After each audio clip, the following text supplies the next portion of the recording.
The creator economy seems chill right now. So Will asked us for the topics we wanted to talk about. And I was thinking about like all the different things that are happening.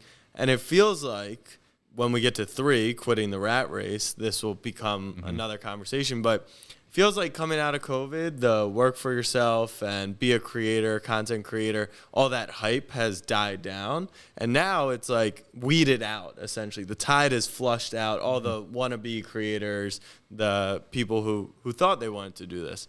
Because of that, I also think at a macro level, like, there's not really a creator to me who's like absolutely on fire, that's dominating the airwaves. I will give a special shout out, Kenny Beecham, King of the Fourth Quarter. He's a basketball creator.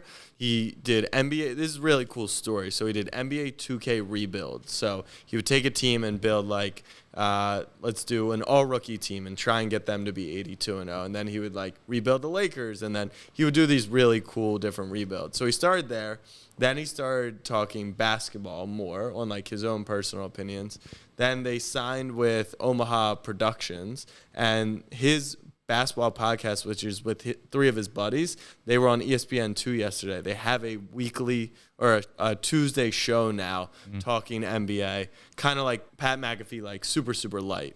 That's obviously like 10 years of his work, but I think coolest example of where content creators 10 years ago, all you could do was, do 2K videos, and now you're getting back onto television. So besides that, that's like the only real like super interesting thing to me. But do you feel the same way? Is there anyone that's piquing your interest?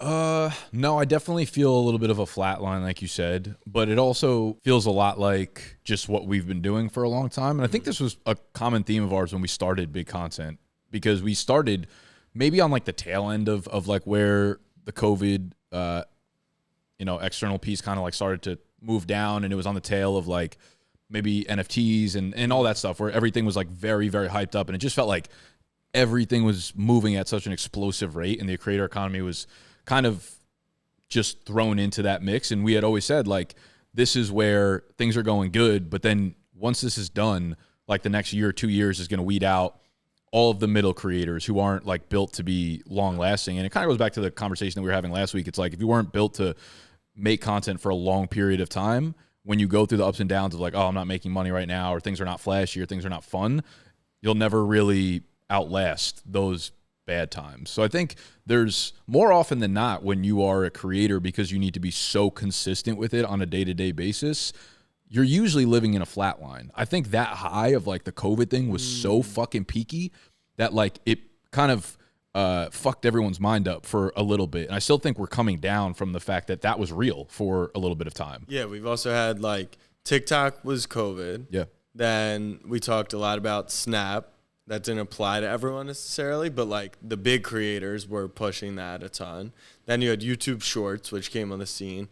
There's not really a platform right now with like mega virality that's going to translate to money or even followers. Like it is in the build stage. Yeah, dude. I even think not just like platforms, but just crypto, I feel like has an impact on this as well. I don't know directly how it impacts creatorship, but I think it impacts the way that people think about things, about how things move so fucking fast. How one day you could be down $10,000, the next day you're up 80 grand. It's like not real life. And I think that mindset starts to carry over into other like facets of life. So when one thing's up, it kind of feels like anything's accomplishable, and I'm going to start creating content around crypto or whatever the fuck it might be. And then you're down and you're like, I don't really want to do this anymore. I need to go back into realism. I need to get a 9-to-5 job. I need to do all that kind of shit. So I think there's a lot of kind of like parallels to the way that other lifestyle factors kind of like, ebb and flow with the creator economy. And in the sports betting world, which we're in the sports gaming world, right? Like everyone was doing that. I was going to say. But with time, all the frauds and the fake touts and the sharps. Right. And when the money's up, when like crypto's up and the economy's up, that also means more startups are being built, not even around like creators, but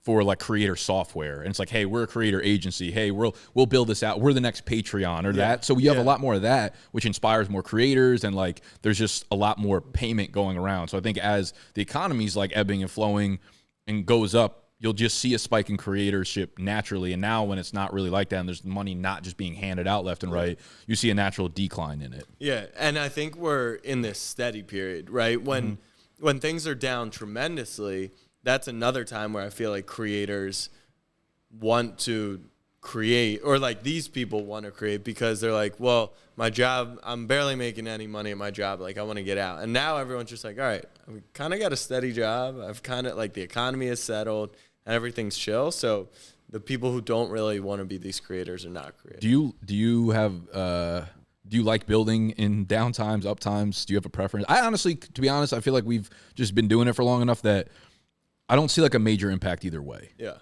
I mean, it is more fun to do it when things are on fire. Yeah. Like, it's difficult because you can easily get distracted, but when viewership is 10 times higher, when the brand deals are 10 times higher, like when things are going well, it's easier to kind of do it. The advantage is we're going to work the same way, you know, whether it's up or down. Yeah. So, yes, I like it when we're all making more money and getting more views. Dub. But I am perfectly content right now. And we are in like our true build mode for the next 18 months, which I'm equally as excited about. Yeah, and that's like you do that and you know, as long as you're going to be able to get through, you know, the 12, 18 months of it being maybe more downtime, it's like when things start to rise up again, you're going to be so high up, like you're the cream of the crop now. Yes. You know what I mean? So it's kind of fun looking at it that way when you think about it long term.